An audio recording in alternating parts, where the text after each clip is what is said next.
Good day everyone. Today I will discuss the new historicism. By the way, my name is Sumalo Gansanor. Now, what is new historicism? New historicism is a literary theory that studies the relationship between literature and history. Its main idea is expressed in the statement, the historicity of the text and the textuality of history. Now, what does the historicity of the text and the textuality of history mean?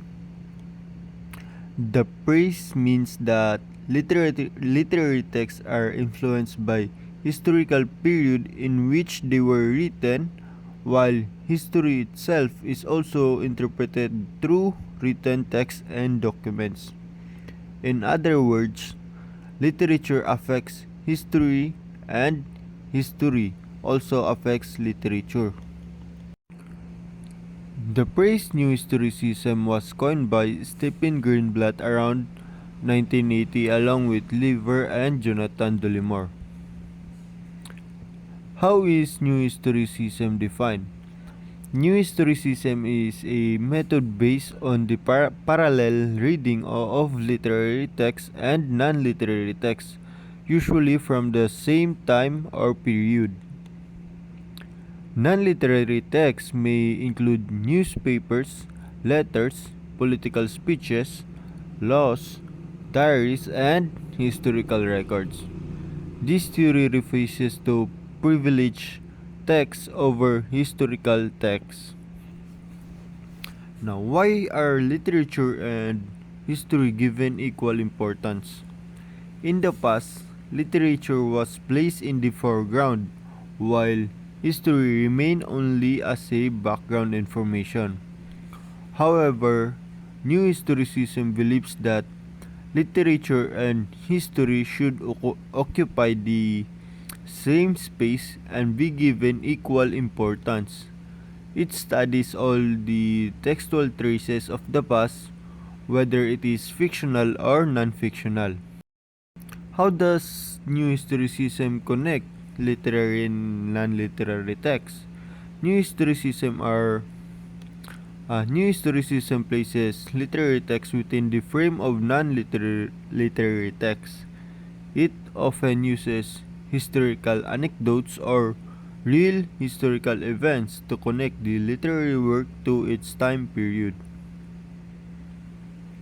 Now we have here is the cotext. What is the meaning of cotext?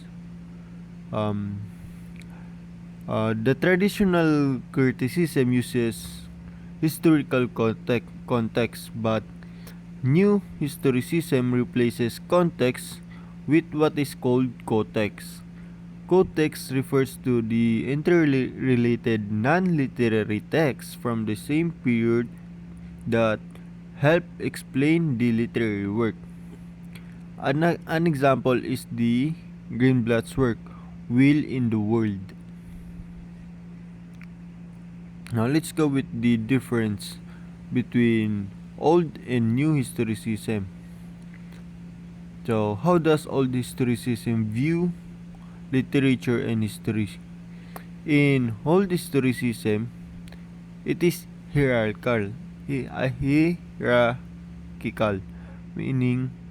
meaning it considers literature as a jewel or main focus, while history only serves as a background information.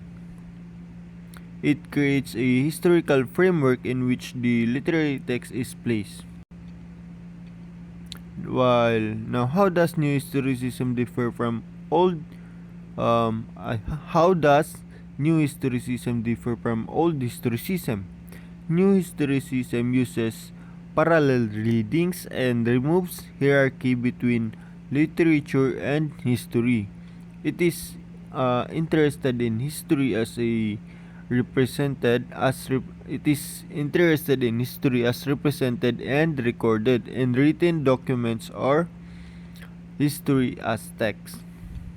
One important statement says that the word of the past replaces the word of the past.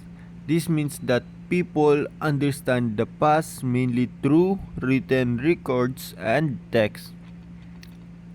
Another statement here is it says that the aim is not to represent the past as it really was, but to present a new reality by resituating it. This means that new historicism reinterprets the past from new perspectives. Let us now proceed with the Foucault's influence. How did Michael Foucault influence New Historicism?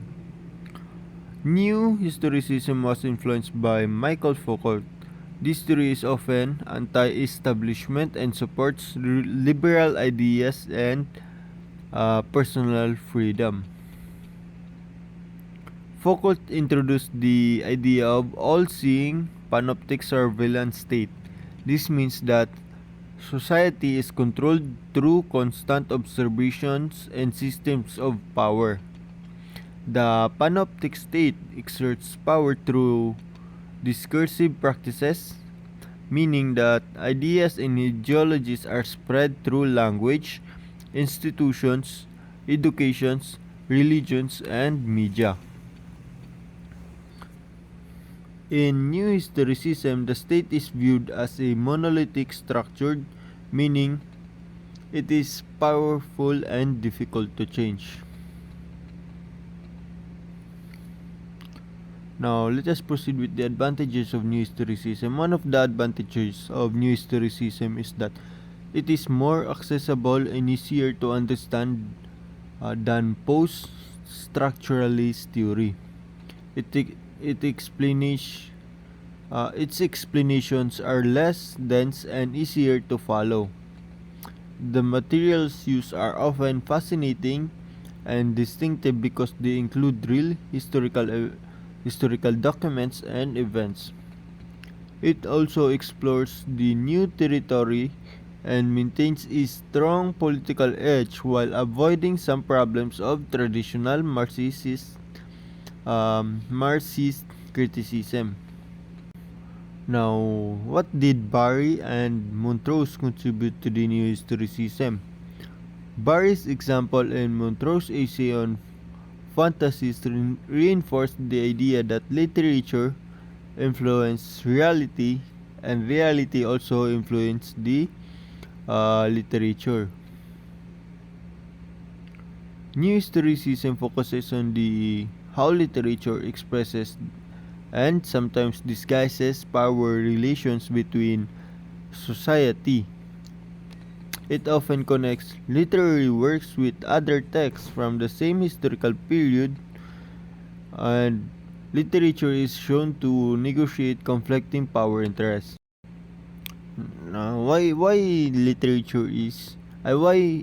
new historicism important in Renaissance and Romantic studies? New historicism became especially influential in studies of Renaissance and Romantic periods. It challenged the belief that literature is purely artistic and apolitical. Another one is, why does New Historicism focus on the marginalized groups, as I said earlier? Um, Much New Historicism focuses on the marginalized groups such as witches, the insane heretics, um, vagabonds, and political prisoners. It studies the how society and power structures treated these marginalized groups. I think that would be all from my report, and thank you very much for listening.